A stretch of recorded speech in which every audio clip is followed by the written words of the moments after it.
puede, sí, Andrés lo puede poner a grabar. Ya, listo. Ahora, Gracias, Andresito. Juan Manuel, en presentar ahora hay una opción de compartir solo una pestaña y ahí se una ve pestaña. mejor. Sí, una pestaña de Chrome y ahí Listo. se ve mejor. Entonces la pestaña se va a llamar listo. Ahora, ¿está bien? A ver, déjanos ver. Sí, mucho mejor.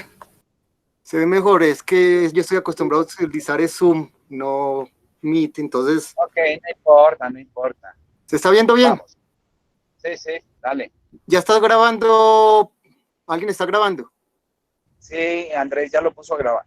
Bueno, de nuevo buenas tardes a todos. Como les comenté, mi presentación va a ser acerca del trabajo que ha hecho Jonathan Ramírez y que en este caso particular es lo que él plasmó en un artículo que tiene el mismo nombre de la presentación. Se llama el acople fuerte directo entre un emisor cuántico y una cavidad mediada por un resonador mecánico. Y como dije en el resumen, la idea de la charla es mostrar para el caso de sistema de el sistema de dos niveles, átomos de dos niveles, todo lo relacionado con los anticruces energéticos, el coeficiente de Hopfield, las oscilaciones de Raves amortiguadas, la interacción dispersiva, el acople optomecánico y luego presentar los mismos conceptos al sistema tripartito que propone Edison Ramírez en su artículo. Empezamos entonces con un breve repaso a lo que es el modelo de James Cummings de la interacción átomo-campo.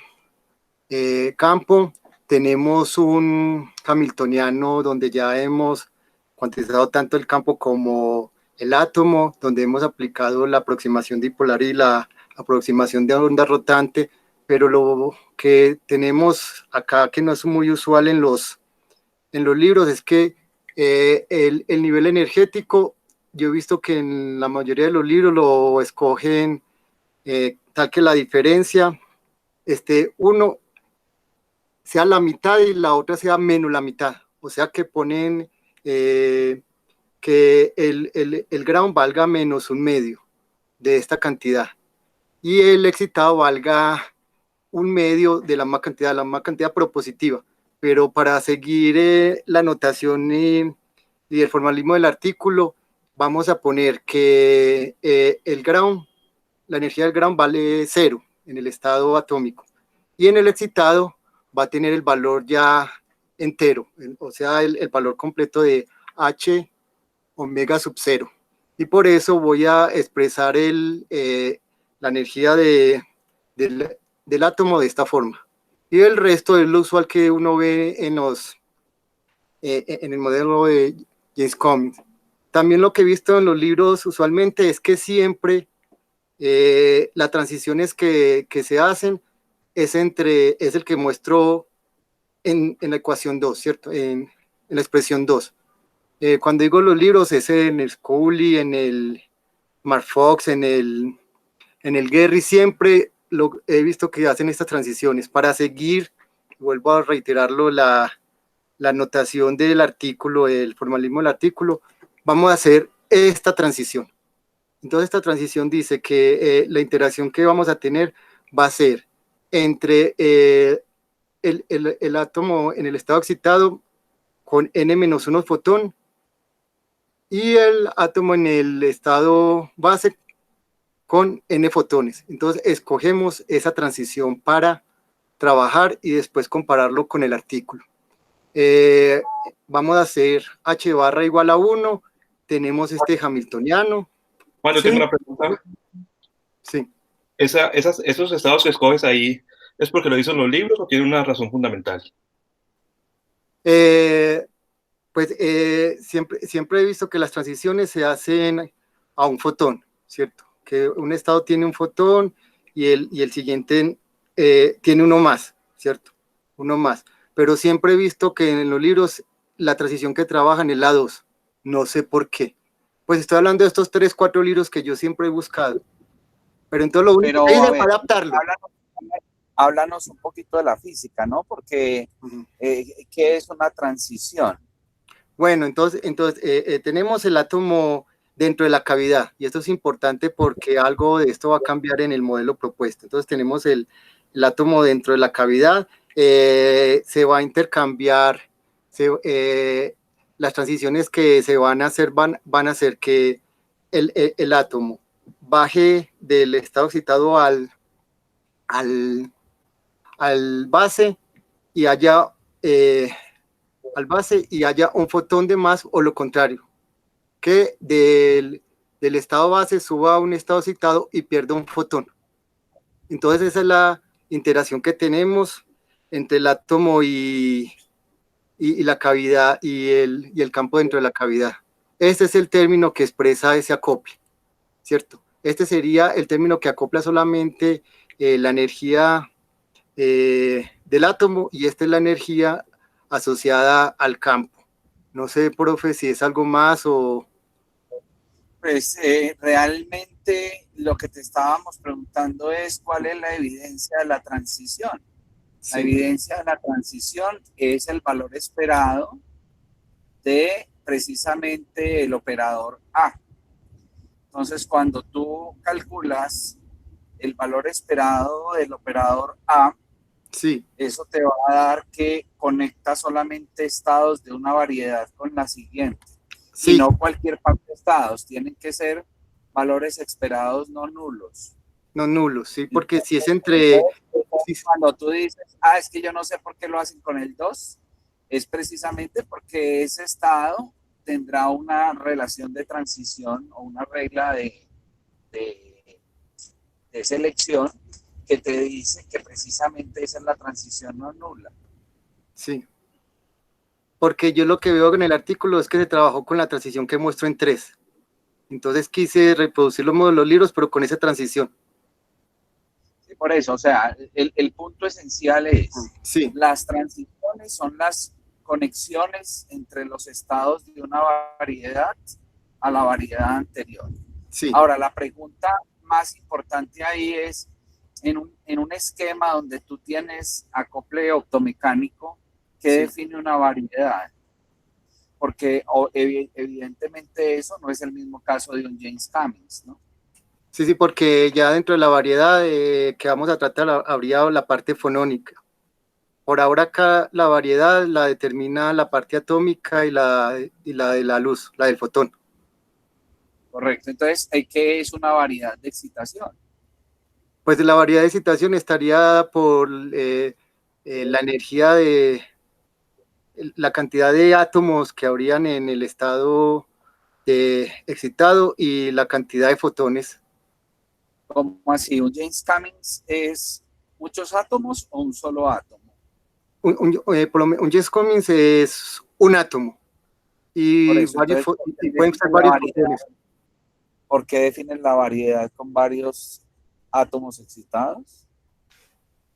Porque yo he visto que el operador excitación es como, es como el operador N aplicado tanto a la parte de fotones, de fonones o de átomos. Pero en este caso Pero, es uno. En este caso el atómico es uno. pero ¿por qué es importante un operador de variedad de excitación? Una variedad. O sea, ¿por qué te esfuerzas en decirnos que quieres contabilizar partículas? ¿Eso qué sentido tiene? Pues yo vi que cuando uno establece el operador de variedad de excitación, este conmuta con el hamiltoniano. Entonces, ¿Siempre pasa eso? ¿cómo? Siempre pasa eso. Siempre pasa eso. Esa es la pregunta. Sí, siempre la variedad de excitación conmuta con H. Pues en lo que estudia el modelo de James Cummings y en el artículo, sí, pero no ¿Por sé qué? si eso. ¿Por qué? O sea, en un sistema de un solo átomo, póngale mucho cuidado a la pregunta que le voy a hacer. Sí, en un sistema de un solo átomo, sí, interactuando con la radiación. sí. La variedad de excitación conmuta con H.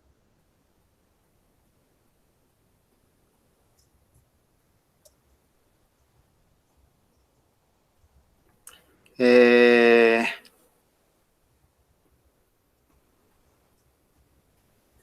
sí, sí No, es la un, respuesta es no. sí, La sí, respuesta es no. Y la respuesta es no, porque en un hamiltoniano común de interacción radiación-materia, sí, tú tienes una forma que no es cuadrática como lo es en el James Cummings. En el sí, James Cummings tenemos una forma cuadrática, que es una forma cuadrática en la que tienes aproximación RWA. Sin esa sí. aproximación, el hamiltoniano no conmuta con la variedad de excitación. O sea que en realidad el número de excitación es una cantidad conservada para hamiltonianos muy específicos, sobre todo aquellos en donde hay aproximación RWA. Como el Hamiltoniano 1. Sí, como el hamiltoniano de un James Cummings normal. Sí. Ajá. No el del modelo de Rabi, ¿no? Ah, no, eso lo vamos a hablar ahorita del modelo de Rabi. Ok.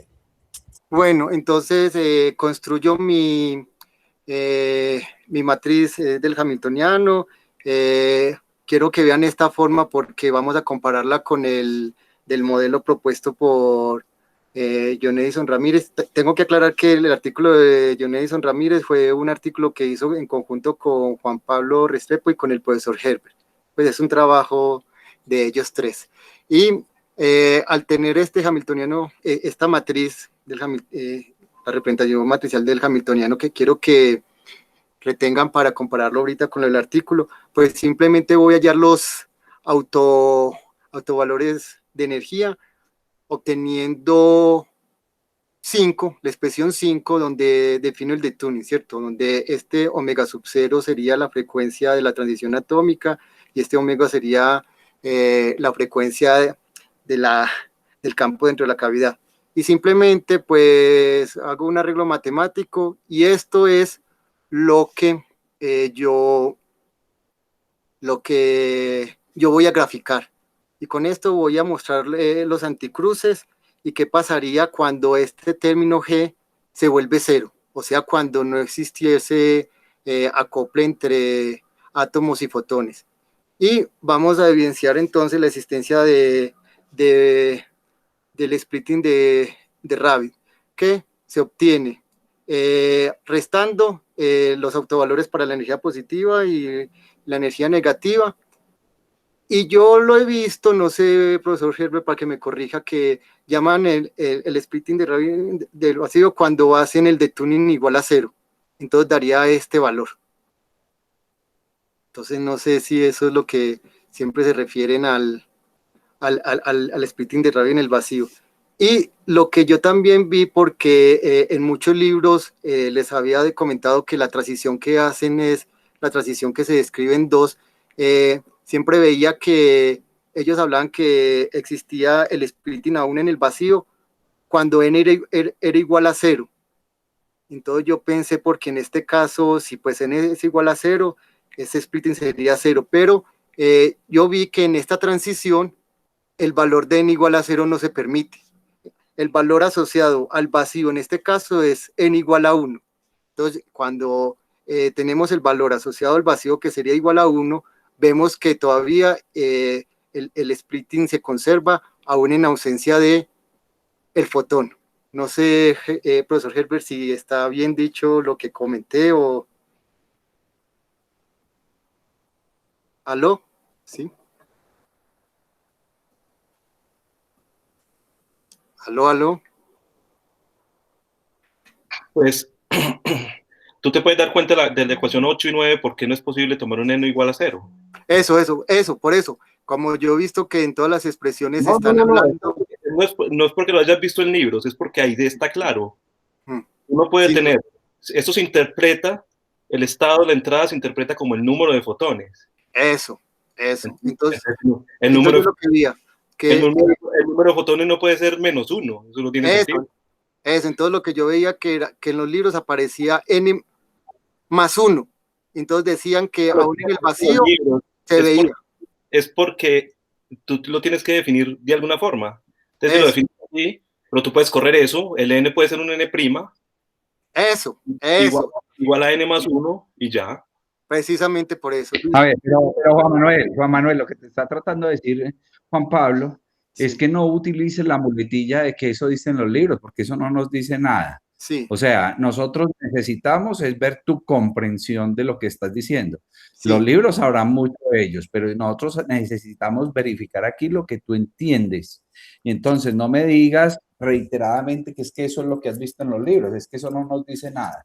No, Herbert, lo que precisamente digo que lo que hay en los libros es la transición 2, entonces yo lo que hice fue la transición 3, que es la del artículo. Entonces no quiero hacer extrapolaciones mal hechas, no quiero hacer extrapolaciones como mal hechas. No, pero tienes que ser responsable. Lo que estás diciendo ahí no es de los libros, es lo que tú has elaborado. Listo. Y no te permito que sigas diciendo que eso es lo que dicen los libros. No, es lo que tú has elaborado. Y tú te responsabilizas de lo que estás diciendo. Listo, profesor Herbert. Disculpe entonces. Bueno, entonces ya con esos autovalores de energía, voy a mostrar lo que son los cruces y los anticruces en este sencillo modelo y diagonalizo esa matriz donde voy a encontrar unos nuevos estados asociados a los estados del polaritón, ¿cierto? De la interacción átomo-fotón, que se conocen como los estados vestidos, ¿cierto? Entonces, con los estados vestidos puedo expresar dichos estados como una combinación lineal, ¿cierto? De los estados que mencioné anteriormente, llamados los estados desnudos. Y estos serían mis nuevos estados vestidos. N+1 y N+1, N más N menos. Y estos coeficientes son los llamados coeficientes de Hopfield, que se definen como muestro en 10 y en 11. Entonces, ¿qué voy a hacer a continuación? Simplemente voy a graficar estos coeficientes y podría asociar este estado desnudo a un estado del fotón, porque el átomo estaría en su nivel base, y lo podría asociar a un estado atómico, porque habría una ausencia de un fotón.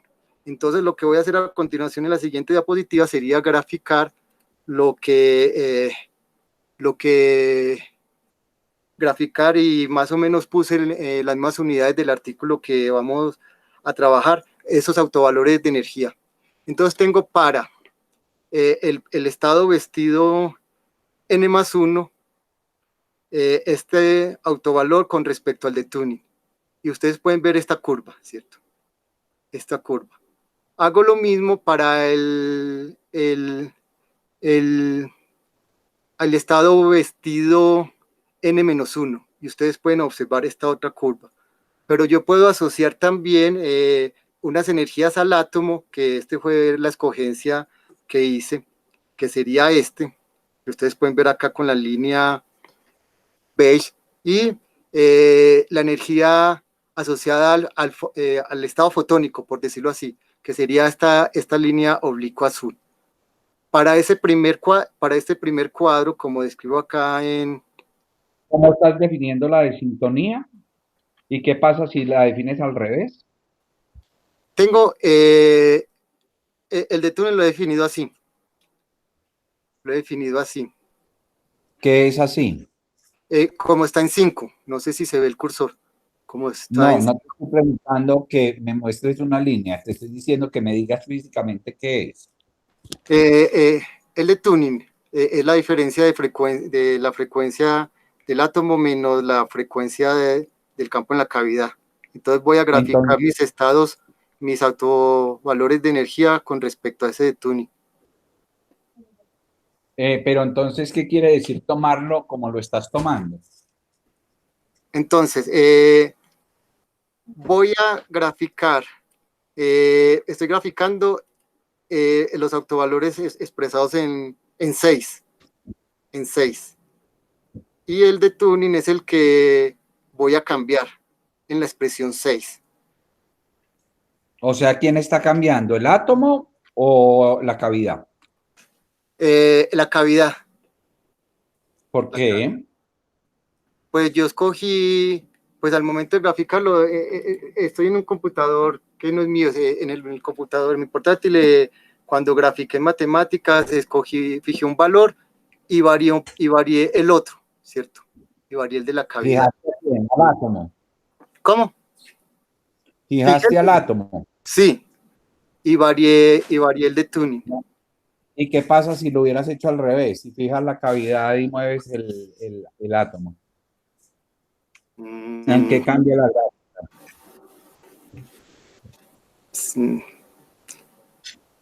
Piénsalo. Piénsalo un poco. O sea, ahí fijaste el átomo y variaste la cavidad. Sí, eso.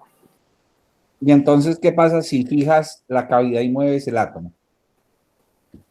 ¿Será que se intercalan estas dos líneas? La línea azul y la beige. ¿Cómo así? ¿Qué quiere decir que se intercalen? O sea, que da la misma gráfica. Que si fijo el de la cavidad sería este. Porque sí. ¿Quiere decir eso entonces que qué? Pues quiere decir que el que dejas constante es una línea horizontal. Sí, que en este caso es una línea diagonal. Eso. Entonces, ¿qué quiere decir en tu gráfico? Que la horizontal que tienes es la energía del átomo y la que tienes diagonal es la energía de la cavidad. Podría ser al revés si dejaras fija la cavidad y movieras el átomo. Sí, sí. ¿Ok? Listo. Bueno, entonces en lo que represento en la línea verde y la línea roja serían los autovalores de los estados vestidos N+ y N- respectivamente. En este primer cuadro, no sé si están viendo el cursor, es cuando G, o sea, el acople es diferente de 0. Pero cuando el acople es exactamente 0, o sea, cuando no hay ningún tipo de interacción, acá lo que vemos es que la energía para el estado vestido N+ tienen, para valores negativos del tuning, la misma energía del fotón, y para valores positivos ya tiene la energía del átomo, y caso contrario para el valor de la energía para el estado vestido N-1. Entonces eso fue como lo que entendí como el anticruce. Mejor dicho, el acople es el que garantiza que este cruce no se dé. No sé si está bien, profe Gerbe, lo que comenté. Sí, es decir, para poder entender bien lo que ocurre en los estados, hay que hablar un poquito de lo que es la superposición cuántica de estados, ¿no? Sí. Entonces, cuando yo tengo un sistema interactuante de radiación y materia, en realidad el estado cuántico del sistema ya no es un átomo separado del fotón. Tú tienes un estado cuántico que tiene la información de las dos cosas muy fuertemente. Ahora, cuando tú estás en los estados asintóticos, o sea, detunings grandes, sí. tú ves que las líneas curvas se parecen a las líneas rectas. ¿Eso qué quiere decir? Que en ese caso, el sistema dominantemente va a ser o un fotón o un excitón. Y va a tener prácticamente ese comportamiento. Es decir, como si el sistema estuviera desnudo. Pero en la región en donde hay curvatura de las bandas de energía, entonces ya el sistema no es ni un fotón ni un excitón por separado, sino que es una superposición donde ambas cosas contribuyen. Entonces, ese es el punto esencial que hay que tener en cuenta. Listo. Cuando tú tienes las gráficas de los coeficientes de Hopfield, mira que en la región en donde delta es 0, tú tienes que ambas ocupaciones son de 0.5. ¿Eso qué quiere decir? Quiere decir que tienes una composición en la superposición en la que el estado ground con n fotones y el estado excitado con n-1 fotones tiene ambos el mismo peso. Sí. Precisamente, profesor, eso es lo que muestran las expresiones 10 y 11, que por ejemplo para cuando el detuning es 0, ambas expresiones se igualan, o sea, ambos coeficientes. Entonces, por lo tanto, como precisamente dice el profesor Herbert, el estado vestido tiene igual parte del estado fotónico a igual parte del estado atómico. Y voy a considerar, por ejemplo, 8. Y voy a ver qué pasa con 8, donde el coseno lo asociaré para el estado fotónico y el seno lo voy a asociar para el estado atómico. Entonces, y después puedo hacer el análisis también con el otro estado vestido de N-1, pero empezando inicialmente con ese, como dice precisamente el profesor Herbert, cuando el detuning es 0, los coeficientes valen lo mismo. Acá estoy graficando esos coeficientes al cuadrado, valen lo mismo. La diferencia que hay en este primer cuadro y en este segundo es que acá, en el segundo cuadro, G va disminuyendo, el acople va disminuyendo.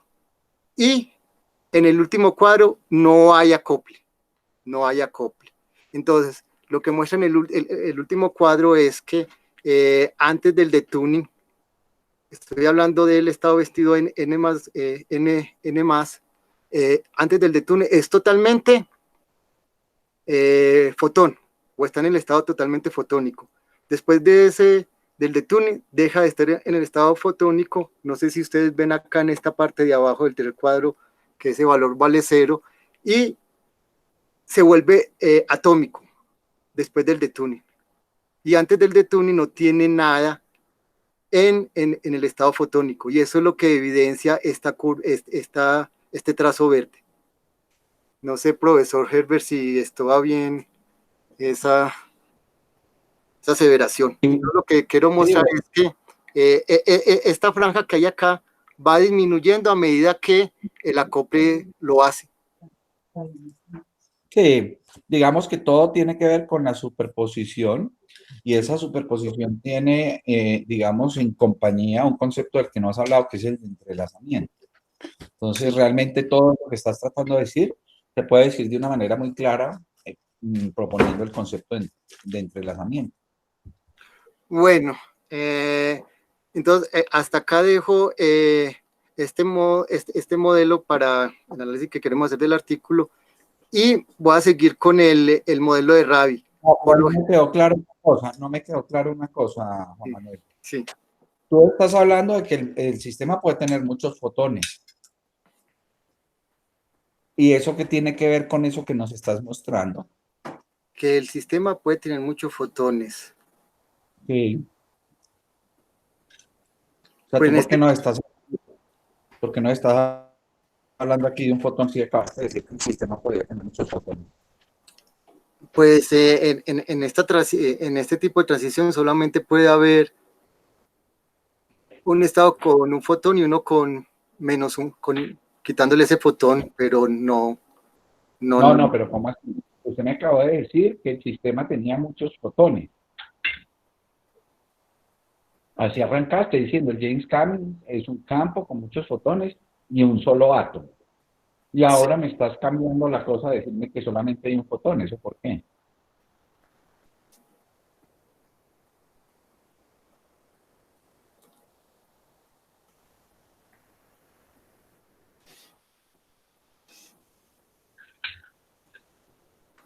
Pues puede haber muchos fotones, pero la diferencia entre un estado y el otro va a ser de un fotón. ¿Y eso qué quiere decir? Pero ese fotón siempre tiene la misma energía.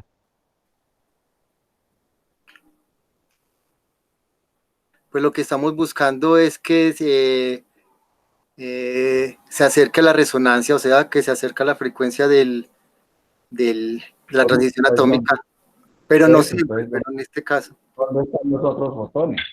Porque si usted me dice que hay un fotón en este caso, pero me habla de otros fotones con otra energía. Entonces, No,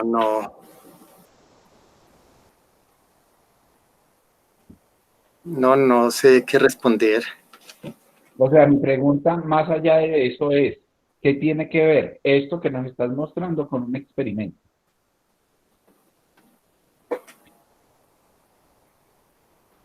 O sea, ¿eso que nos estás mostrando se ve en un experimento?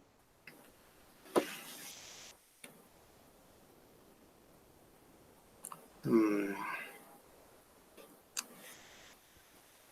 Y si se ve, ¿cuándo se ve? O si no se ve, pues no se ve. Pues yo he visto que existe la escala de James Cumming que he escuchado que se ha visto experimentalmente, donde las diferencias entre las energías eh, van creciendo como el término que muestro en 7, como 2G raíz de n. Entonces, Bueno, y entonces, ¿por qué nos estás mostrando una emisión de un solo fotón? O sea, ¿qué tiene que ver eso que nos acabaste de mostrar, que es la pregunta que te hice desde el principio, con el experimento donde estás diciendo que sí hay varias emisiones a distintas energías?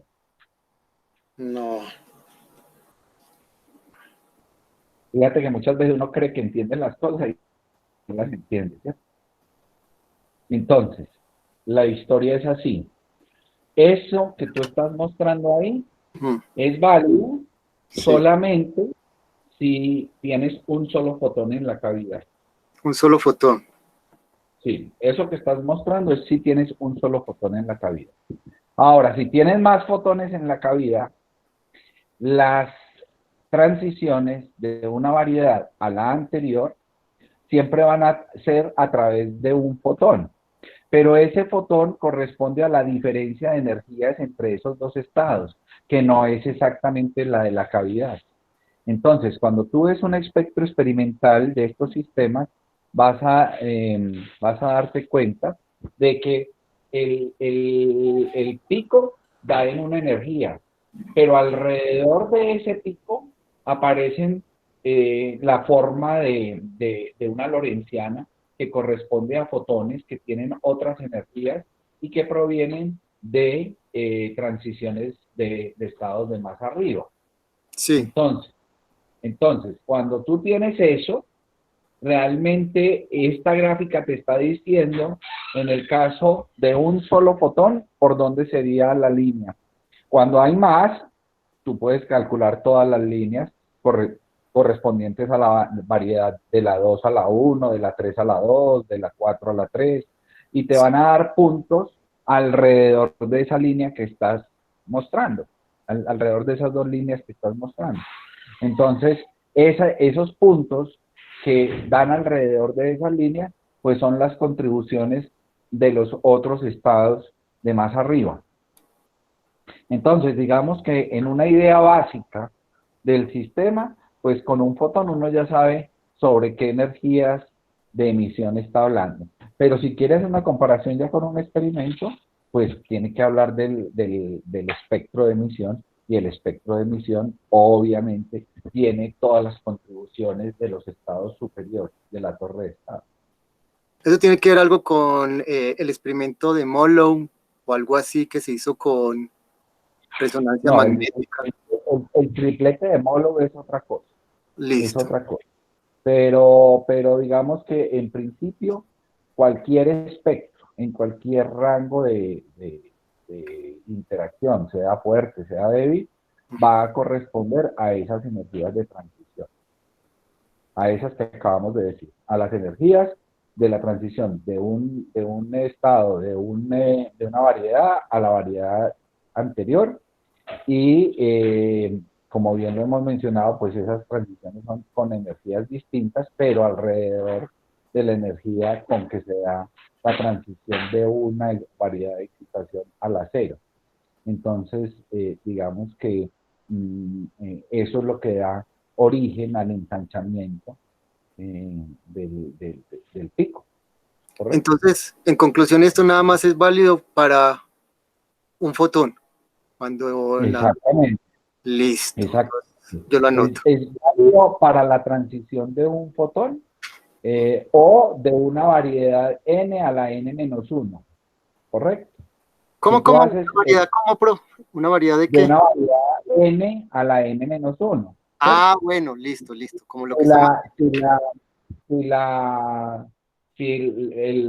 o n y n más 1, podría ser.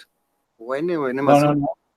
No, siempre es de la superior a la inferior. O sea, de n a n-1. O n más 1 a n. Listo, listo. Solamente son válidos de probabilidad. Sí, y lo que cambia nomás en ese caso es el Rabi splitting, la separación de Rabi. Porque la separación de Rabi lleva in situ la raíz del número de fotones del estado. Lo que está en 7, ¿cierto? Listo. Ahora, profesor Herbert, paso a hablar del modelo de Rabi. Y lo hice en este orden porque ya en el modelo de Rabi sí vamos a considerar disipación, cosa que no puedo hacer en el sistema hamiltoniano que mostré anteriormente. Entonces, para el... ¿Cómo así que no puedo? ¿Cómo así que no puedo? Claro que puedo. ¿Cómo así que no puedo? En un modelo hamiltoniano, yo tengo que el sistema es cerrado. Pero sí. si le quiero poner disipación, lo puedo hacer. ¿Cómo así que no puedo? Siempre puedo. Pero ahí tendría que utilizar la ecuación maestra. No, hay muchas maneras de hacerle disipación a una teoría hamiltoniana. Nosotros tenemos con Edgar Gómez y con Santiago publicados varios artículos donde mostramos cómo hacer disipación en una teoría hamiltoniana poniendo un hamiltoniano no hermítico, por ejemplo. Ah, bueno. Porque yo O sea, siempre... esa frase no es cierto.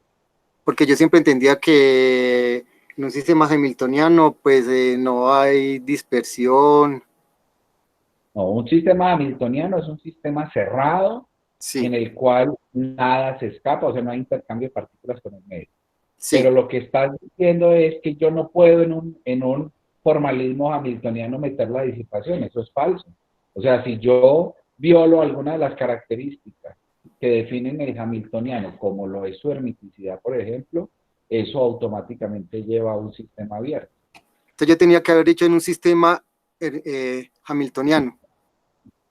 No, en un sistema cerrado, obviamente la disipación no está, pero si yo lo quiero abrir, pues lo puedo hacer. Siempre puedo. Bueno, pero entonces acá lo que yo quería decir es que voy a tratar ya la disipación. No, pero el punto importante del Rabi no es eso que estás diciendo. El punto importante del Rabi es que ese es un modelo semiclásico. Sí, porque el campo electromagnético lo consideramos de forma clásica. El problema importante no está en que lo describas disipativo o no. Tú puedes hacer un Rabi hamiltoniano sin problema. Sí. Puedes hacer el Rabi hamiltoniano y compararlo con el James hamiltoniano. Sí. Y eso, en principio, no tiene que ver nada con la disipación. O sea, Okay. no confundas los términos. La disipación no tiene que ver nada con el hecho de que el sistema inicialmente se considere hamiltoniano. Si tú abres el sistema físico, automáticamente tienes que hacer una descripción disipativa, ¿no? Sí. Bueno, entonces continuando, vamos a considerar la interacción con un campo de forma clásica. Como dijo el profesor, esto es un tratamiento semiclásico y tenemos el límite donde el campo es fuerte. El campo, cuando interactúa con el átomo, tenemos un campo fuerte.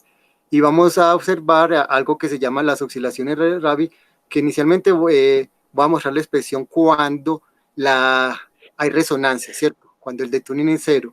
Y la expresión a la que llegaría sería a esta, donde esta es la probabilidad de que el átomo, y siguiendo la notación del artículo, poniendo X como el estado excitado, esté en dicho estado. O sea que esta es la probabilidad de que el átomo esté en el estado excitado y se expresa con el seno al cuadrado de lo que vamos a llamar la frecuencia de Rabi por tiempo sobre 2, ¿cierto?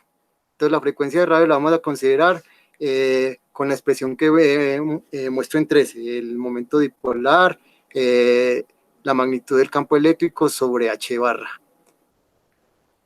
Pero, entonces, ¿qué muestra esa probabilidad? Esa probabilidad muestra que puede haber oscilaciones en la población, ¿cierto? En la población en el estado excitado, que cuando está en resonancia puede llegar a valer 1, ¿cierto? Puede llegar a valer 1, como muestro en la gráfica con la línea azul.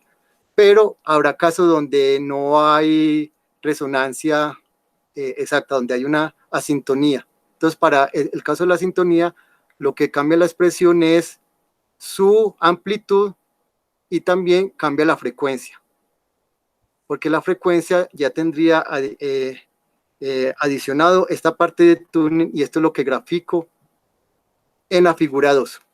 Entonces ahí puedo ver las transiciones de población, que podrá hacer valer 1, que podrá haber la probabilidad de que esté en el estado excitado, solamente podrá valer 1, solamente en el caso en que hay totalmente resonancia. Pero esa probabilidad de estar en el estado excitado va disminuyendo a medida que la resonancia va aumentando, pero en las oscilaciones he visto que se ve que la frecuencia aumenta. La frecuencia aumenta. No sé, profesor Herbert, si hay algo más que decir al respecto, no sé. ¿Cuál es el rol del detuning?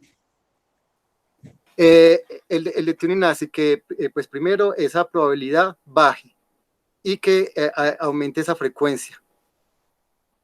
Entonces solamente podrá tener probabilidad 1 solamente en el... ¿Cuál es la diferencia de lo que se espera con el James Cummings? O sea, ¿el James Cummings reproduce esos mismos resultados o es diferente?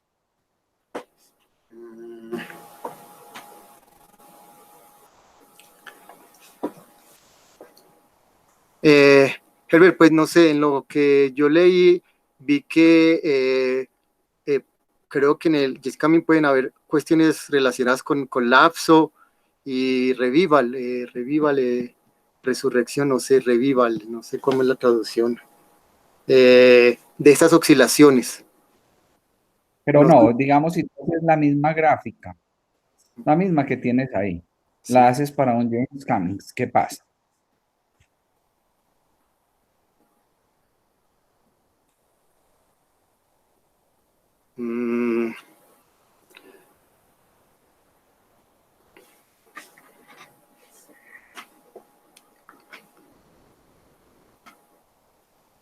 Para un James Cummings.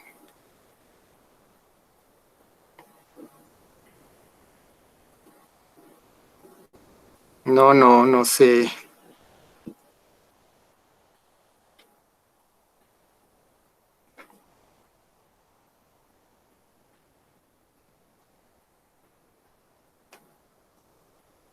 No sé, Herbert.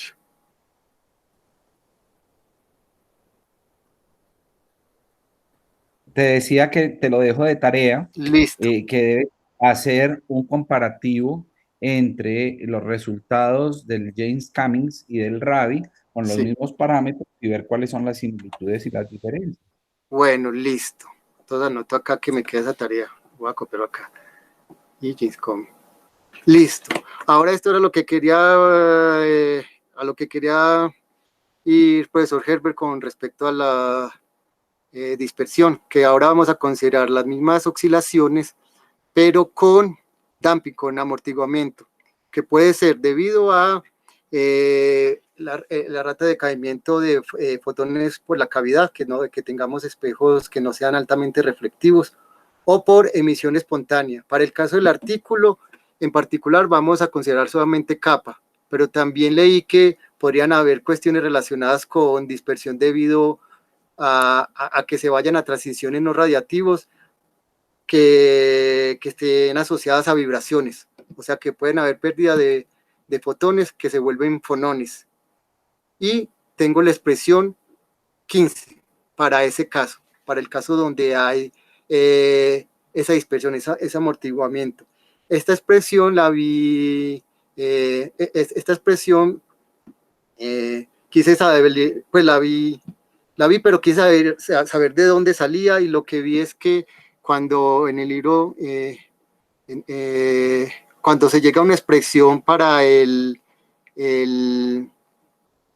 para los términos de matriz de densidad, le ponen el terminito de dispersión y se resuelve esa ecuación diferencial y da esa expresión. Pues realmente no me puse a solucionar, pero dicen que esa es la solución a esa expresión. Y acá tenemos... No, aquí no nos sirve ese tipo de expresión. Sí. Ellos pueden decir lo que quieran. ¿Y cómo sabemos si eso está bien o está mal? Hay que calcularlo. Sí, yo lo que vi es que hallaban el elemento de, por ejemplo, en London, el elemento de la matriz de densidad 2,2, que sería en el caso excitado, resuelven ese elemento en su evolución temporal y le ponen ese terminito y solucionan esa ecuación diferencial. Pero no lo he hecho así paso por paso, no. Pero vi que... Eso se llama la hipótesis fenomenológica. Sí, por ejemplo...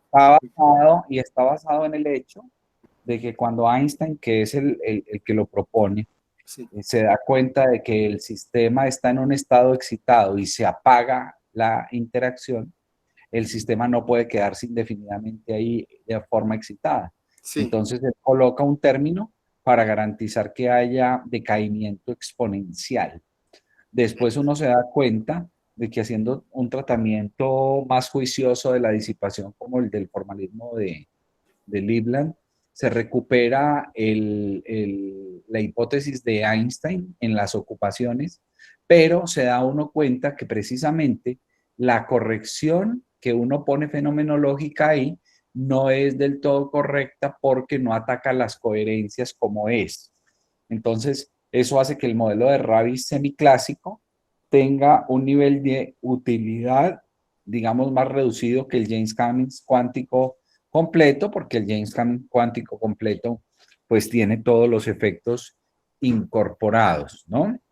Mejor dicho, la emisión espontánea en el James Cummings puede salir de los mismos cálculos, cosas que yo he visto que, por ejemplo, en el modelo de Rabi se pone casi que fenomenológicamente.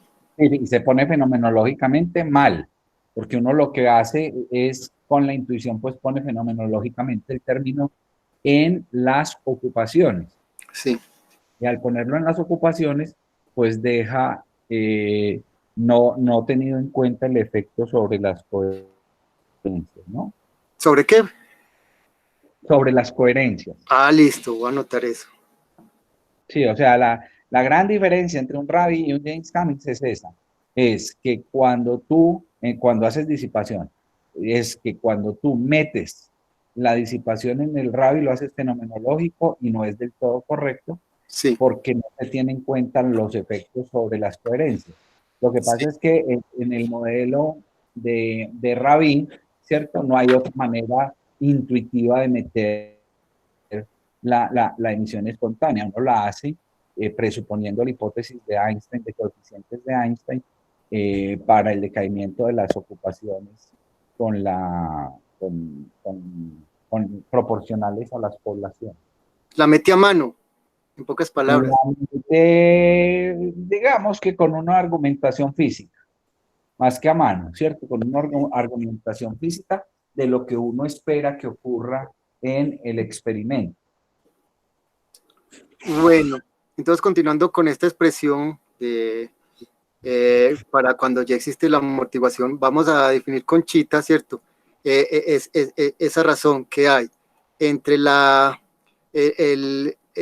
ese coeficiente de disipación, por decirlo así, y la frecuencia de Rabi.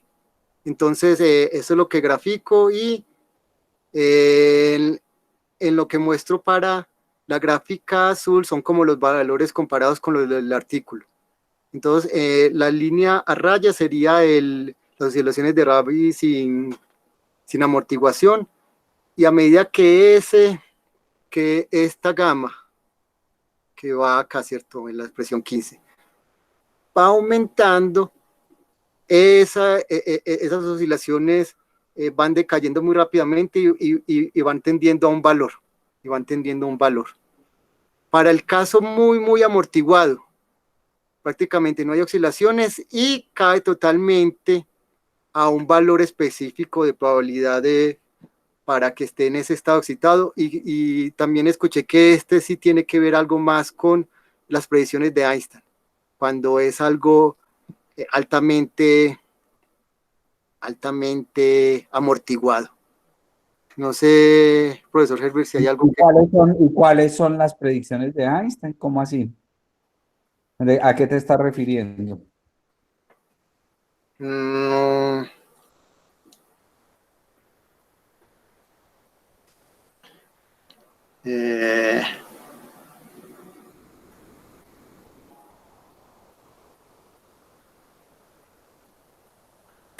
Por ejemplo, en el caso de esta amortiguación dada por la línea verde, daría para un gran tiempo que esa probabilidad es casi la mitad. Entonces parecería que se iguala la rata, pues la rata de emisión emisión estimulada. No sé. Lo que te estoy preguntando es de dónde viene todo eso. O sea, ¿cuál es el modelo con el que Einstein hace esa predicción? Esas predicciones. Pero pues yo me acuerdo que uno estudia los coeficientes de Einstein, donde él prácticamente introduce el concepto de emisión estimulada, pero Sí, eso es lo que te estoy preguntando. Es decir, porque tú estás manejando ahí un concepto equivocado, entonces eso me preocupa. O sea, cuando uno habla de los coeficientes de Einstein, hay una diferencia fundamental en las tasas de emisión estimulada y emisión espontánea. sí. Y tú estás tratando eso como si fuera la misma cosa.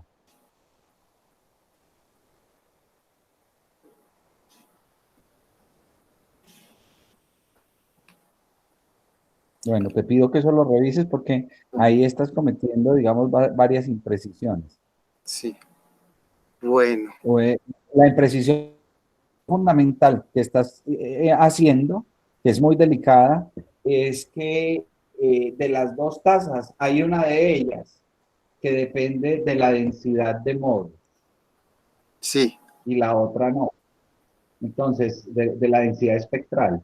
Entonces, evidentemente no es tan sencillo como decir que es que las tasas sean iguales o sean diferentes, porque la contribución en el modelo efectivo de Einstein para la interacción radiación-materia tiene sus hipótesis, y esa es la parte en la que uno tiene que ser muy preciso, ¿vale? La emisión espontánea es la que no depende de la densidad, ¿cierto? Sí, correcto, Listo. correcto. Bueno, me toca otra vez repasar eso de los coeficientes de Einstein. Bueno, ya con esto voy a pasar a lo que el profesor Herbert me comentó que tendría que estudiar, que es la interacción dispersiva. O sea, es la interacción que vamos a tener cuando hay grandes asintonías. Nos vamos a alejar totalmente de la resonancia. Entonces recurrí pues a estudiar, y esto fue lo que encontré. Espero que sea como claro y ustedes me ayuden a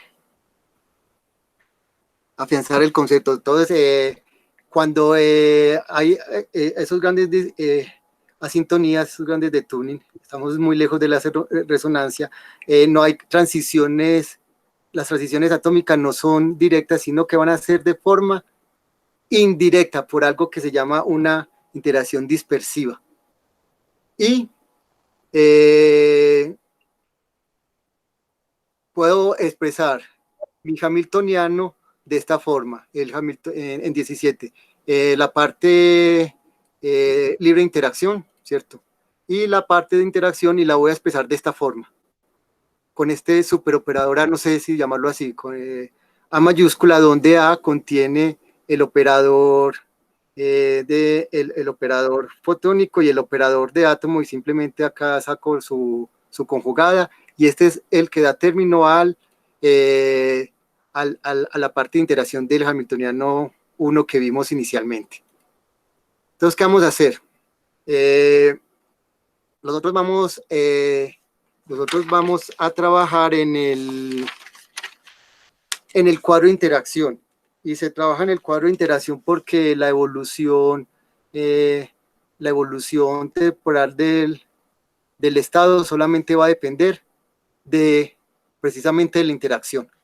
No sé, Herbert, si dije mal algo, porque yo veo que ese es el asunto, que se trabaja en ese cuadro, es por eso. No sé si entendí algo mal al respecto.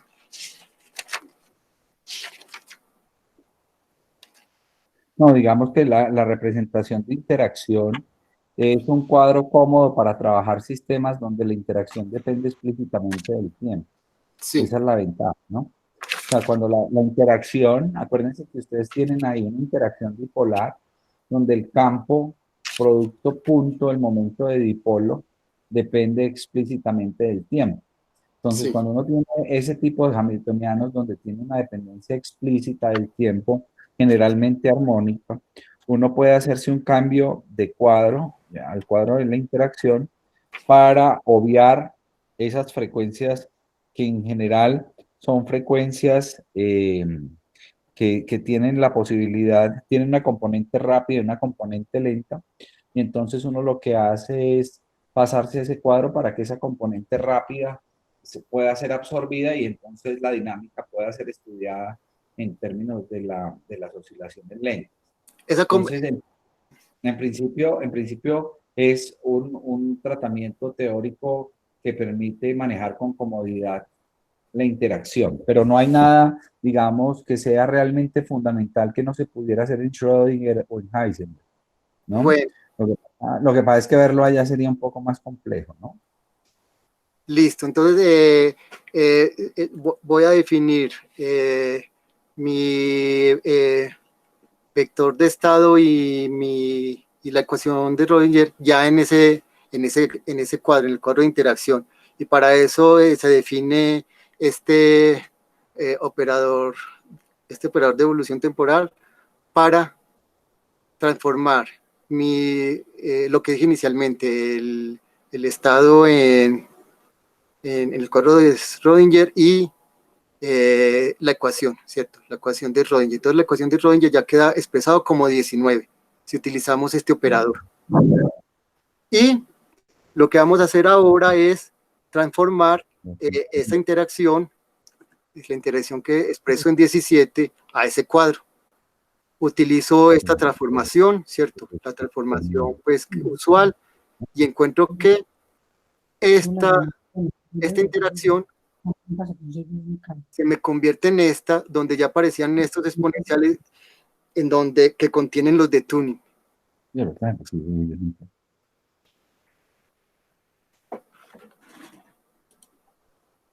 Entonces no sé. Entonces aplico la transformación, y este es mi nuevo, la parte de la interacción ya se expresa. La única diferencia sería en esos exponenciales, ¿cierto? Los exponenciales que ya contienen los de tuning, las asintonías. Ahora, ¿qué hago? Quiero encontrar la solución de la ecuación 19. Entonces, la ecuación de la ecuación 19, de la ecuación de Schrödinger en el cuadro de interacción, lo puedo expresar como está expresado en 22, este estado, utilizando otro operador que me lleve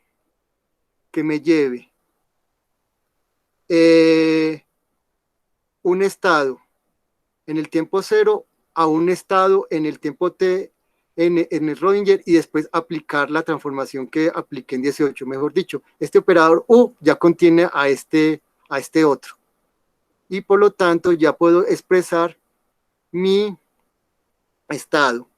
Juan Manuel, cuéntame a mí qué tiene que ver la aproximación dispersiva con una expansión perturbativa. Una expansión perturbativa. ¿Me escuchaste? Sí, ¿qué tiene que ver la interacción dispersiva con una interacción perturbativa? Esa es la pregunta, ¿cierto?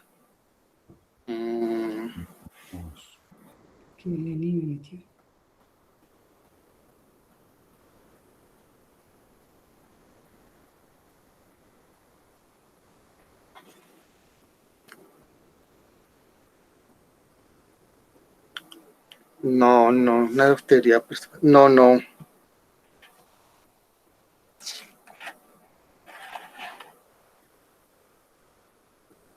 No, Herbert, no se me ocurre en este momento qué responder. Perturbativa.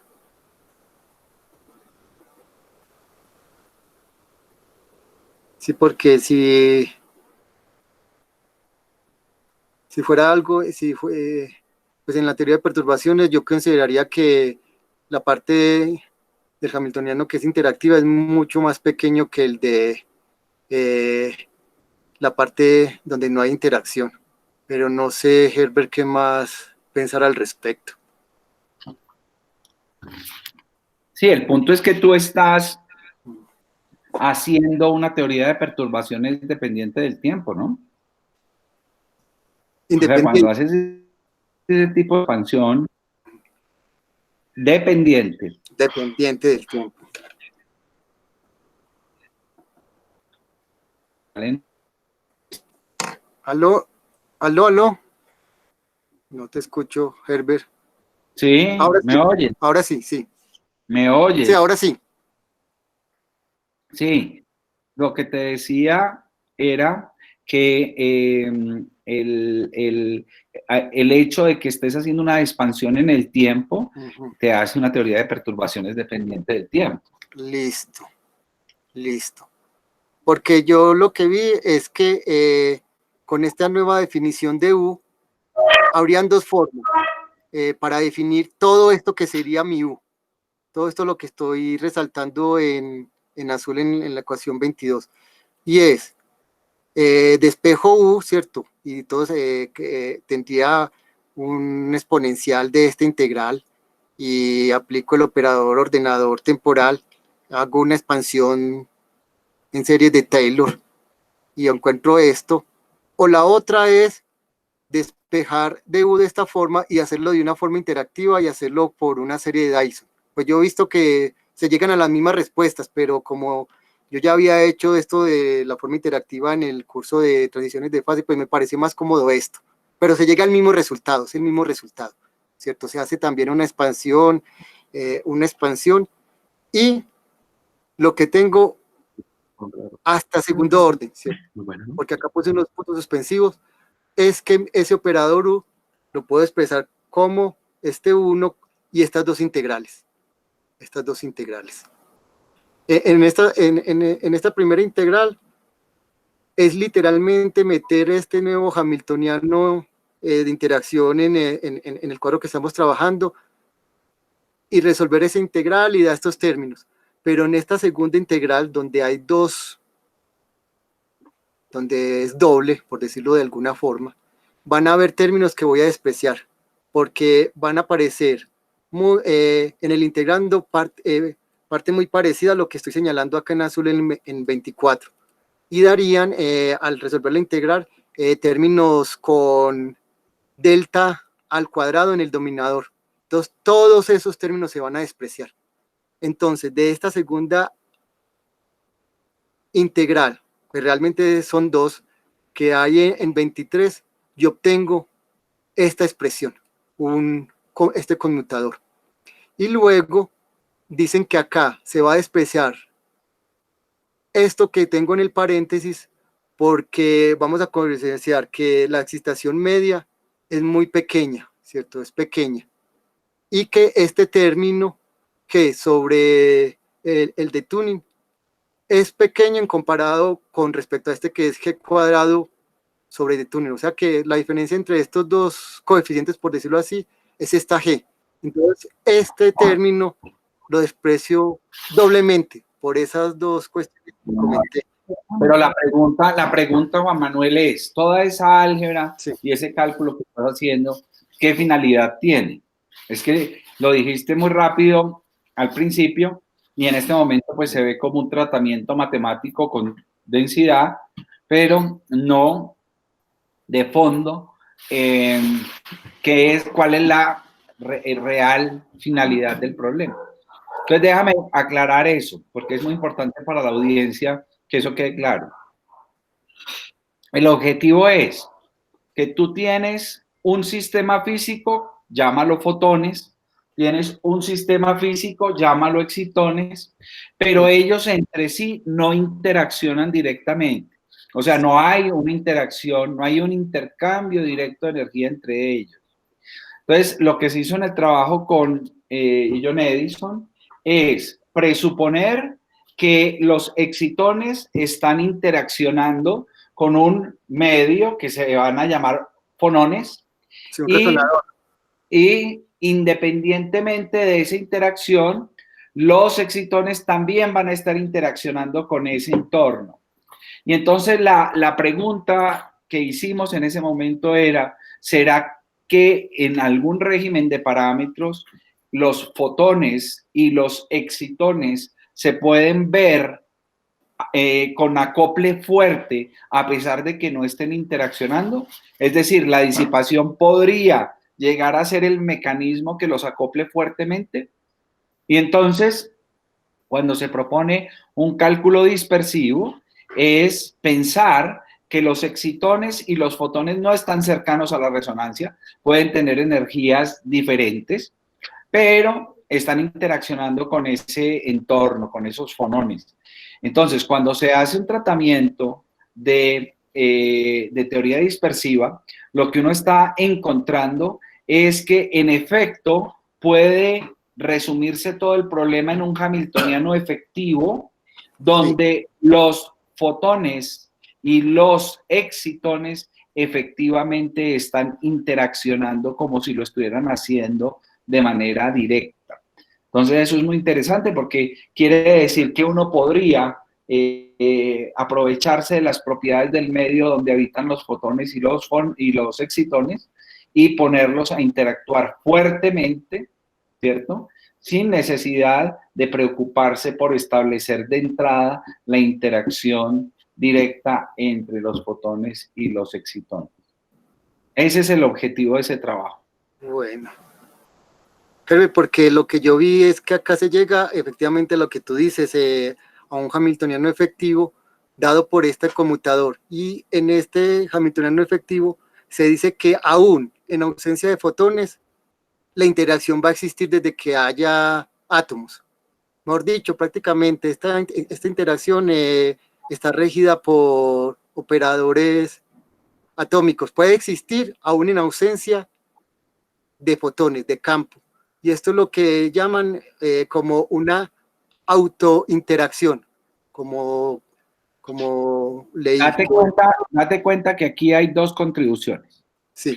En la ecuación 27. Sí. Una contribución que viene dada por el número de excitaciones de la materia, que es sigma daga sigma, y hay otro que lleva a daga a sigma z. Eso. Entonces, lo que es propiamente de la interacción radiación-materia está dado por el segundo término. Sí. Mientras que el primer término, en efecto, es un término que va a adicionarse a la componente de energías de sigma daga sigma. Sí. Entonces, lo que quiere decir esa expresión es que tendrás una contribución de este término, incluso en ausencia de fotones, pero no va a ser una interacción en el sentido interacción radiación-materia, ¿no? Para que haya interacción radiación-materia, tiene que haber A daga A sigma Z. Ese es el término que te da la interacción. El otro te hace una corrección a las energías desnudas de las excitaciones de materia. Bueno, listo. Gracias, profesor.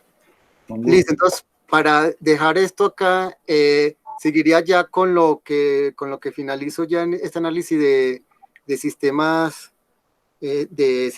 cuánticos de dos niveles, con esta última parte que sería un acoplo optomecánico. Entonces, vi un artículo de unos mexicanos, después de ese artículo encontré la tesis de ellos, me ayudó después, es una táctica pues que Andrés Urquijo pues me enseñó a uno buscar el libro y después a ver si se encuentra la tesis. No la leí todo, pero me dieron unas ideas iniciales de algo que estoy apenas conociendo, que es el acople optomecánico. Y todos dicen que, pues saco estas frases que la luz produce efectos mecánicos sobre la materia porque estos cargan, son portadores de momentum lineal y angular. Y dice esta tesis en particular que con la invención del láser en la década de los 60 se abrieron tres grandes campos. Uno que trata sobre la detección de ondas gravitacionales, otro que trata sobre las pinzas ópticas y otro que tiene que ver con el enfriamiento de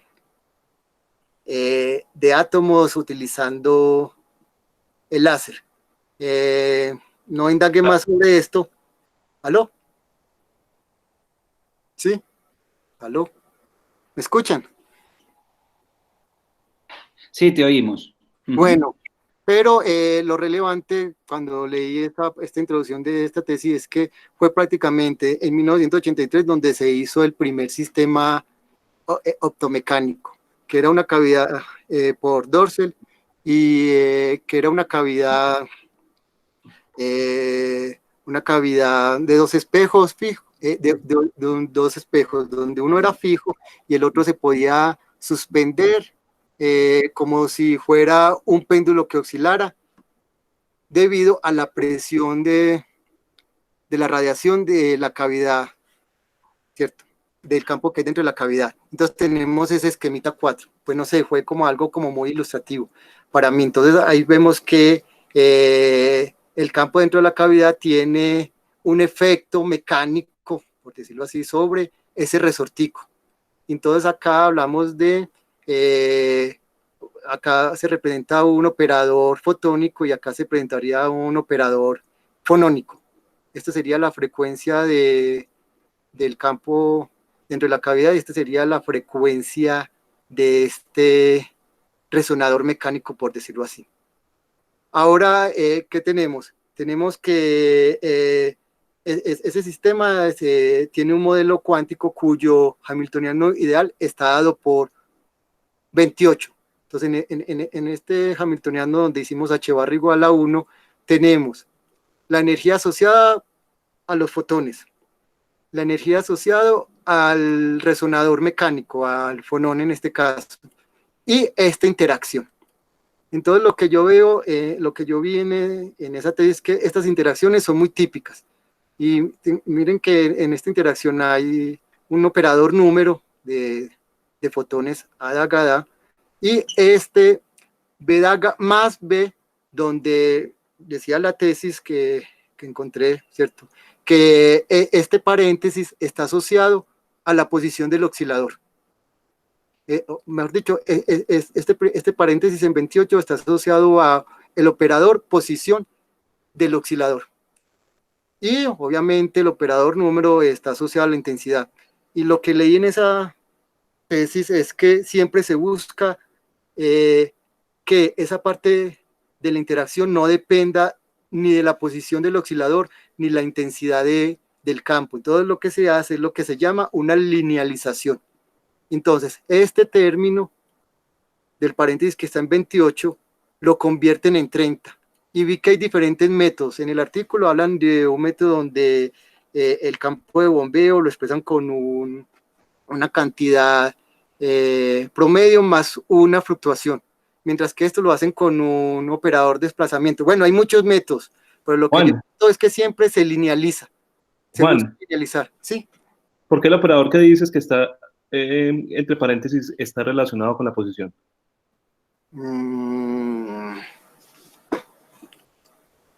Con la posición del oscilador, no. No. Juan Manuel, eso es de la mecánica cuántica básica. O sea, Sí. cuando tienes coordenadas X y P y las escribes en términos de operadores de escalera, ¿cómo quedan expresadas? Se elimina la parte compleja.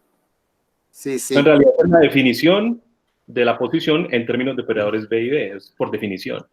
Si tú le pones una fascia y un menos, puedes definir también el operador momento. Claro. Sí. Se pondría un menos.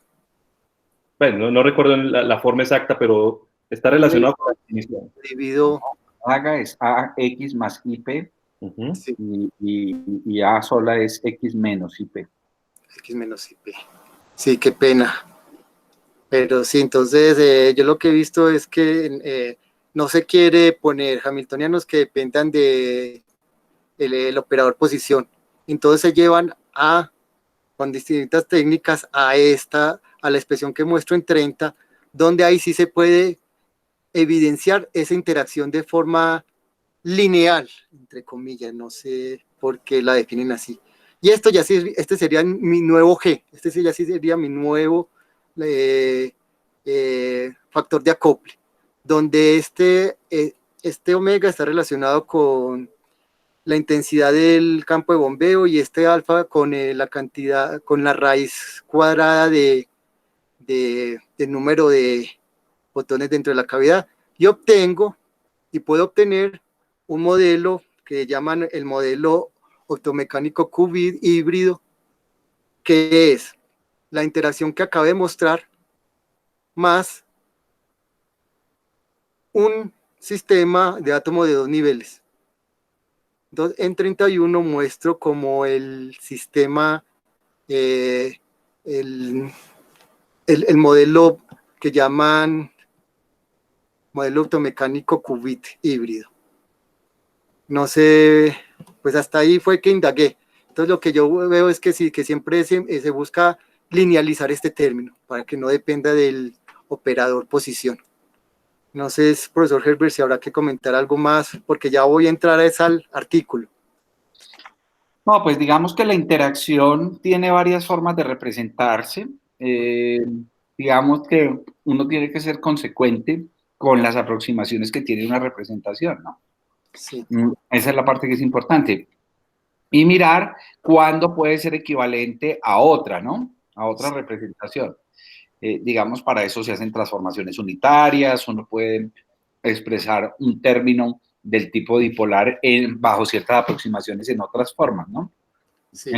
Uno puede hacer formalmente, partiendo de la forma RWA, llegar, por ejemplo, a la aproximación dispersiva, haciendo la aproximación de deltas grandes. Sí. Entonces, digamos que es la misma interacción, solamente que en un límite donde los parámetros hacen tomar una forma distinta de la interacción, pero es la misma interacción. Listo. Bueno, profesor, entonces ya ahora sí voy a entrar en materia comparando esto. Ahora, para todos los miembros del grupo, recuerden una cosa, ¿no? En mecánica cuántica, uno puede expresar la posición y el momento como coordenadas, ¿cómo lo llaman? Coordenadas conjugadas. Entonces, en un problema, uno puede expresar el operador que determina el problema todo en momentos o todo en coordenadas, ¿cierto? Entonces, por ejemplo, uno podría mirar cómo se resuelve el oscilador armónico en el espacio de los momentos, ¿cierto? Y entonces todos los operadores que intervienen en el hamiltoniano, expresarlos en términos del momento. O viceversa. Cuando uno va a expresar un problema que depende, en primera cuantización, de X y P, si uno quiere expresar todo en términos de P, sabe que la representación de X está asociada a la derivada en P. ¿Correcto? Y entonces, por ejemplo, si uno quiere resolver el oscilador armónico en momentos, entonces lo que hace es escribe la energía cinética en términos de P cuadrado y el X es el que va a hacer el papel de derivada en el momento de segundo orden, ¿no? Y viceversa, si uno lo quiere hacer en posición, que es como uno normalmente lo hace, entonces toma la derivada de con respecto a la posición, la segunda derivada, más el término que depende de x cuadrado, ¿no? Entonces uno puede siempre resolver los problemas o en el espacio del momento o en el espacio de las posiciones, y lo único que tiene que tener en cuenta es que la solución a la ecuación diferencial, pues básicamente lo que tiene es la mediación de una transformada de Fourier. Herbert, ¿y por qué se ve tan poco tratamiento cuando uno trabaja con los momentos? Porque Mira uno- Landau, en el libro de Landau de mecánica cuántica, te diviertes mirando cómo se resuelven esos problemas por un lado o por el otro. Realmente, cuando uno lo hace, cuando uno se pasa a momentos, sí, tiene que ser porque encuentre una ganancia, ¿cierto? Que es lo mismo que pasa en Fourier.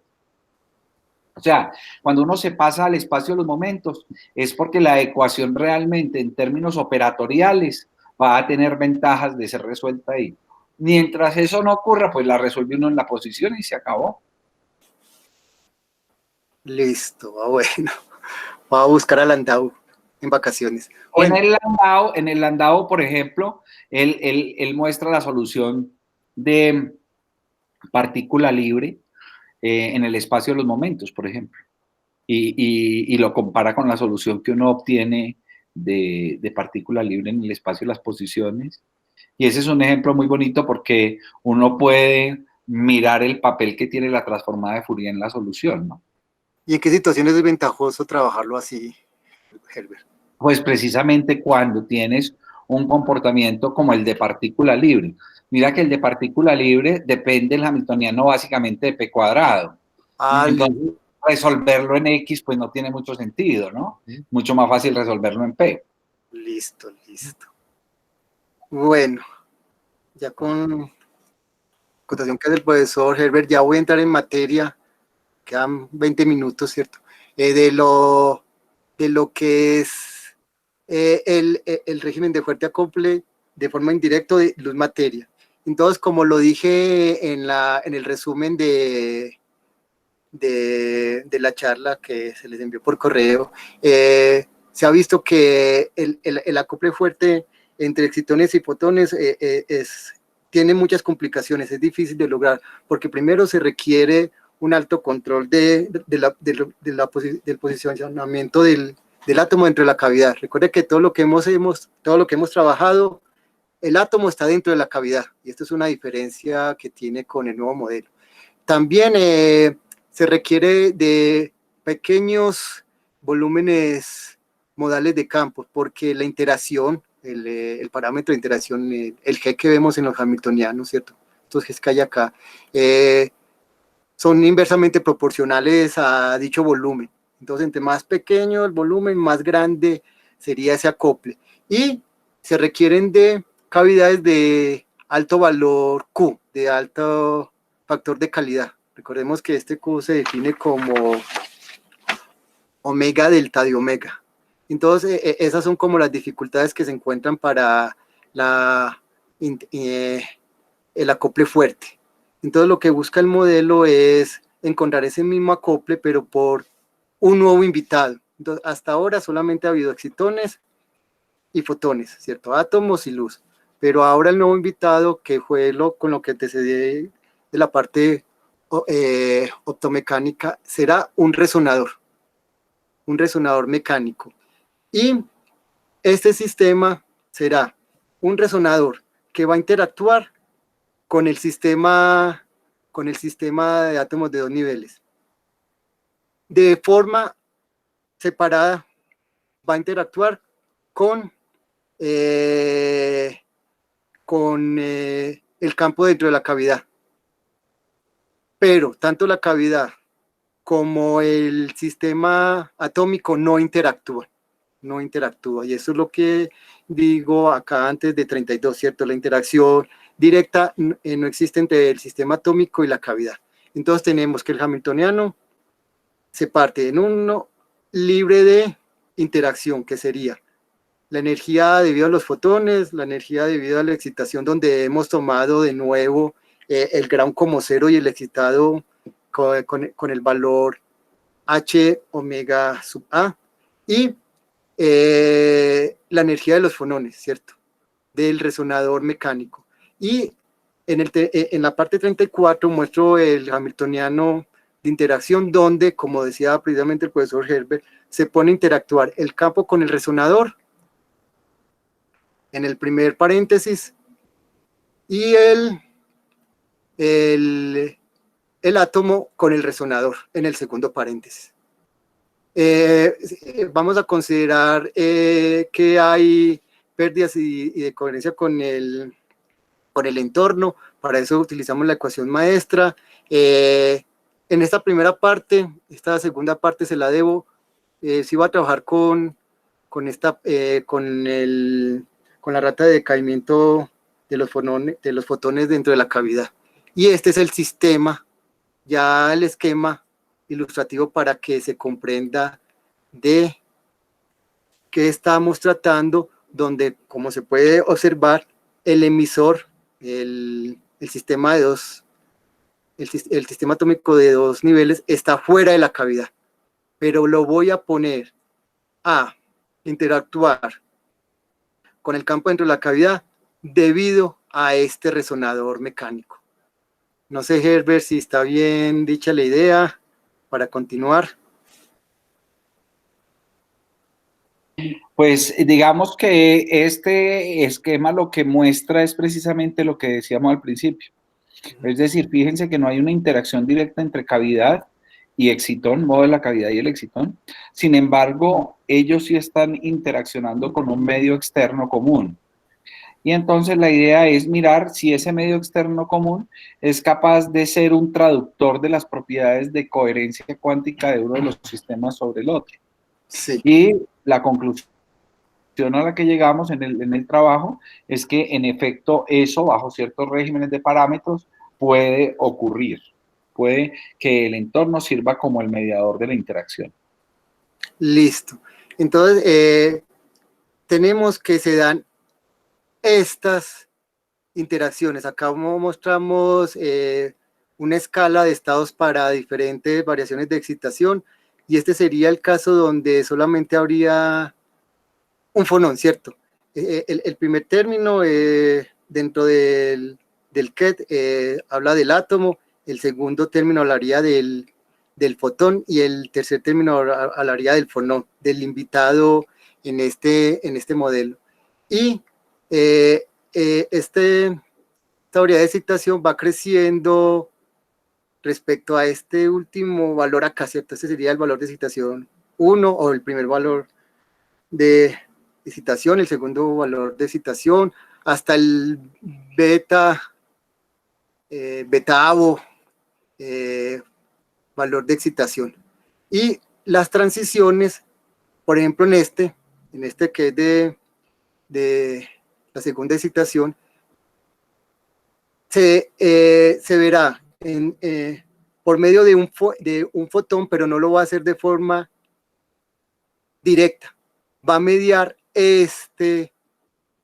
va a mediar este estado que incluye el fonón.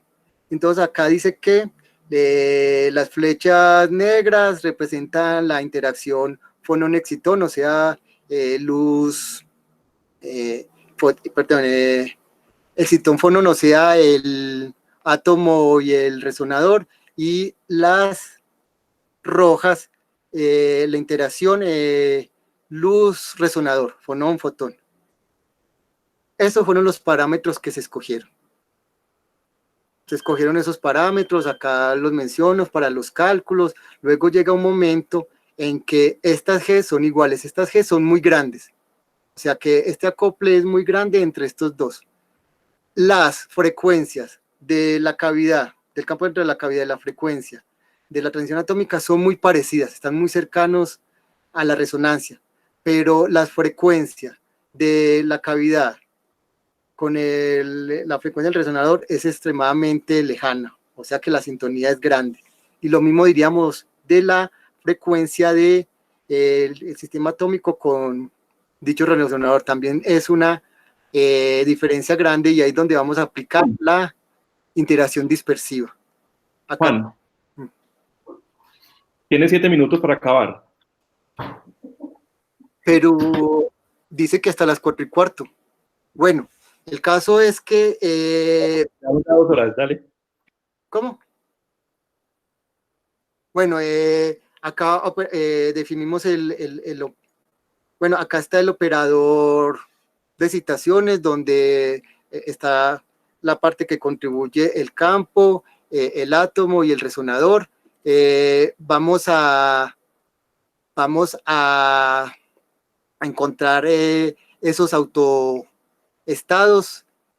y lo que encontramos para esos autoestados es algo muy análogo a lo que vimos para los estados vestidos de James Cummings, que estos nuevos estados para el hamiltoniano que les voy a mostrar, que vamos a analizar, tiene esta parte asociada al polaritón con esta parte asociada al fonón, ¿cierto? O sea que estos son los estados que vamos a encontrar. En el artículo dice que estos estados se llaman polaritones inducidos por fonón. Entonces vamos a ver cuál fue el hamiltoniano que yo diagonalicé. Acá tengo, vamos a aplicar lo mismo de la interacción dispersiva con la parte interactiva, toda la matemática y el álgebra que comentó el profesor que se involucra. Voy a despreciar los términos que comenté inicialmente, y encuentro que tengo un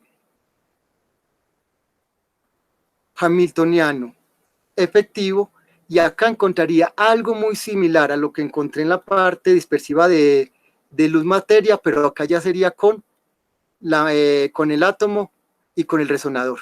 O sea que este término es muy parecido al que encontramos inicialmente, solamente que en el hamiltoniano efectivo, cuando hicimos la interacción dispersiva, era operadores atómicos con fotónicos.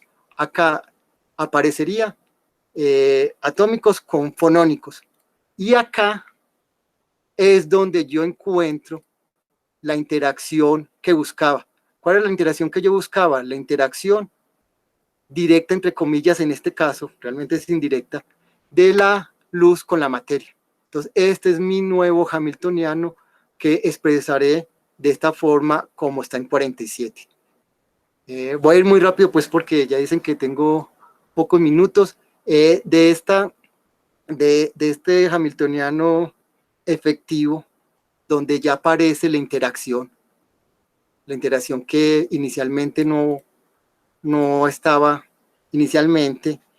Construyo la matriz, como mostré en la primera diapositiva, y tiene una similitud a la que encontramos con la de James Cummings. Por ejemplo, en estos términos de la antidiagonal está la raíz de n, estarían los parámetros de acople, acá estaría n, acá estaría n-1, y la parte que contribuye, que es la que contribuye el resonador, que sería estas partes que señalo en azul. ¿Qué hago con eso? Voy a hallar los autovalores y voy a encontrar el splitting, que recuerde que era hacer una diferencia entre los autoestados de energía. Acá no los voy a llamar energía por ahora, acá los voy a llamar lambda, ya os diré cuando los llamo energía. Y encuentro que cuando L es igual a 0 y cuando los parámetros de acople, cavidad resonador, átomo resonador son iguales, encuentro un splitting idéntico al que yo encuentro en un modelo de James Cummings. Ahora, y esto fue algo que me dio vuelta varios días. Yo tenía este hamiltoniano efectivo en el cuadro de interacción y quise encontrar los autovalores de energía para graficarlos. Entonces le escribí por un WhatsApp, fue algo que me dijo de forma muy breve, pero que lo entendí instantáneamente. Es que John Edison me escribió pues, por un mensaje de WhatsApp, no pudimos hablar ni reunirnos personalmente por esta situación actual. Él me dijo que ese hamiltoniano que tenía en el cuadro de interacción lo pasara al cuadro de Schrödinger. Aplico esta transformación que apliqué, despejaría entre comillas lo que yo llamo el hamiltoniano en el cuadro de Schrödinger y obtengo este nuevo hamiltoniano efectivo ya en ese cuadro. Ahora lo que hago es hallar en esa nueva matriz, para el hamiltoniano efectivo, los autovalores. Y entre los autovalores encuentro un nuevo de tuning, una nueva asintonía, que en el caso de James Cummings solamente depende de la diferencia de las frecuencias de la cavidad con el átomo, pero acá hay algo extra. Acá mi nuevo de tuning va a estar determinado por esta L, que es la contribución de la parte fonónica del resonador. Entonces, ¿qué tengo? Que el anticruce se desplaza, cosa que no pasa en un James Cummings corriente. Recuerde que el anticruce está centrado, está casi que ubicado cuando el de tuning es 0. Los coeficientes de Hopfield valen lo mismo cuando el de tuning es 0, pero acá no. Acá el anticruce se va a desplazar y los coeficientes de Hopfield va a valer lo mismo según lo que determine el valor de L. Y estas fueron, para el caso específico, trabajé con la variedad de excitación tercera, con la tercera variedad de excitación. O sea, que el número medio de fotones, el número medio de excitaciones, el número medio de excitones y el número medio de fonones va a ser igual a 3. Este sería como la escala de estados. Y estos fueron los coeficientes de Hopfield que encontré y los anticruces. Entonces, pues me alegré un poco porque pues pude reproducir exactamente las mismas gráficas del artículo. Creo que me quedan 5 minutos, ¿cierto, Pablo? ¿Aló? Sí. Creo que me quedan 5 minutos, ¿cierto? ¿Te falta mucho? ¿Cómo? ¿Te falta mucho? Creo que me faltan otras 2 diapositivas. Voy rápido. No, termina. Bueno, entonces, este estado vestido de 3 más y 0 fonones es el caso más parecido es el caso idéntico al James Cummings, ¿cierto? Entonces acá tengo las gráficas similares al James Cummings. ¿Para cuál caso? Para el caso de el estado vestido 3 más menos 0. Recuerde que este 3 más menos tiene contenida la parte atómica y fotónica, mientras que este último es la parte del fonón, del resonador. Entonces encuentro que este es el mismo del James Cummings. Ahora, ¿qué hago? Acá ya tengo en la parte fonónica un valor de L igual a 1. Entonces veo que el anticruce se desplaza y también el valor donde se igualan el coeficiente de Hopfield se desplazan de la misma forma. Y acá tengo para un valor de L igual a 2, ¿cierto? Para cuando el fonón ya contribuye más que en los otros 2 casos anteriores, que también se va desplazando más el anticruce como el lugar donde se igualan los coeficientes de Hopfield. Entonces, no sé, pues me alegro pues de haber llegado a reproducir exactamente la misma gráfica del artículo. Y tenemos las oscilaciones de Rabi, que creo que se hace cuando no hay resonancia, ¿cierto?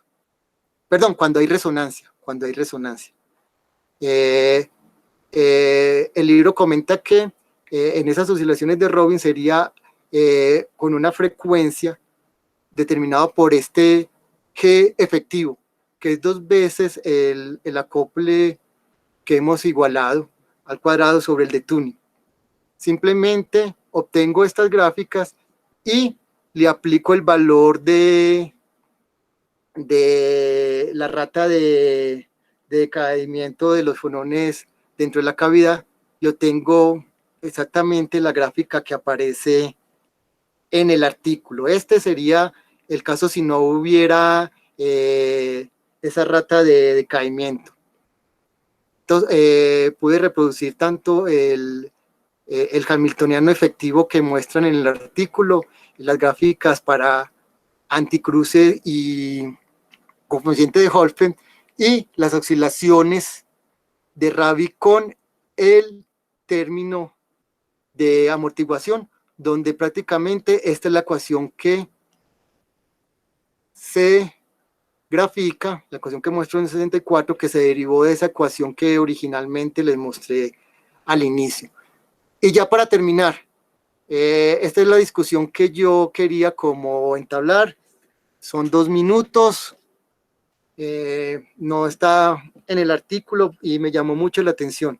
Y es que imaginemos que estamos en un rango de tiempo donde no es muy efectivo, donde no se evidencia la amortiguación, o en pocas palabras, donde no hay amortiguación. Y yo vi que en el modelo que muestra el artículo, la probabilidad de que el excitón esté en el estado superior, cambiándole los valores de L, ¿cierto? La contribución de la parte fonónica del resonador es equivalente a las oscilaciones de Rabi en un modelo pues donde obviamente solamente hay materia y luz, pero donde los de túnel, las asintonías, va cambiando de valor. Entonces encontré que tienen gráficas parecidas, iguales. No sé, Herbert, si se comprendió la idea que dije. Y ya con esto terminaría la ecuación. Acá están las referencias, los 2 libros donde más me apoyé, el libro de Gerry, el de Fogmars, el artículo que presenté hoy y la tesis de los mexicanos que leí. No sé, Herbert, si se entendió esta última diapositiva. Muchas gracias. Sí, en efecto, eso es algo que uno puede tratar de hacer, y es mirar si hay comportamientos fonónicos que se pueden reproducir a través de las desintonías. Digamos que una cosa que uno podría hacer es calcular fidelidad cuántica en el estado, en el tiempo, y mirar qué tanto se parecen o no. Eso siempre se puede hacer. Bueno, yo le doy las gracias a Juan Manuel por su seminario. Quedamos pendientes dentro de 8 días. Inicialmente está programado Camilo Gómez. Vamos a constatar con él. Él está trabajando en cristales fotónicos de patrón triangular y entonces nos va a comentar sus resultados. Yo les agradezco muchísimo la asistencia al seminario el día de hoy. Y entonces estamos hablando, recuerden que el semestre está próximo a acabar, ahí tomaremos un descanso en el seminario y retornaremos en los primeros días de agosto nuevamente a nuestro seminario con la programación del segundo semestre. Les agradezco mucho su asistencia y que pasen un bonito fin de semana. Hasta luego. Hasta luego, Herbert, muy amable, y disculpe por todas las torpezas que dije en la charla de hoy. No, lo importante no es lo que se dice, sino que en el próximo ejercicio se vaya puliendo un poco el lenguaje para volverse un poco más formal, más documentado, porque en un estudiante de doctorado, pues eso es lo que se espera, ¿no? Que los conceptos estén muy bien posicionados y que eso sea consecuente con un nivel de presentación de las ideas. Profesor Herbert, quiero también... Ok, Sí, antes de que termine, profe, antes de que despide, quiero decirle que este escenario que usted me propone es muy acertado. Creo que usted acertó mucho en proponerme esto porque estos sistemas me interesan mucho y son de todo mi agrado. Entonces le agradezco, profe, por esta sugerencia para lo que voy a trabajar en el doctorado. perfecto. Vale, entonces en estos días he estado hablando con cada uno y cada una de ustedes. Recuerden que todos estos días que vienen de vacaciones son muy importantes para poder avanzar, mucho más que lo que uno hace en un semestre regular, porque en el semestre regular pues tiene que atender los cursos y demás. Entonces, estoy muy atento a las necesidades que cada una y cada uno tenga y me van compartiendo sus avances. Al igual veo que Marlon está por ahí, no lo he saludado. Nicolás, muy buenas tardes. Marlon sabe que tiene el compromiso de entrega de la tesis. Con Nicolás tenemos un trabajo avanzado, entonces es importante revisarlo. Con John los primeros días de esta semana lo contactaré para que hagamos ya la revisión oficial de los capítulos que me ha mandado. Con Andrés también quedé, con los Andreses, quedé de reunirme pronto para mirar en qué andamos. Y bueno, poco a poco con Camila también. Yo a Mauricio me gustaría también que esta semana que venga hablemos para ver en qué andas allá en Armenia. Y pues nada, o sea, yo creo que es importante que no se me pierdan, ¿vale? Un abrazo a todas y todos y estamos hablando la semana entrante. Cuídense mucho. Todo, profe. Chao, chao. Chao. Chao, chao.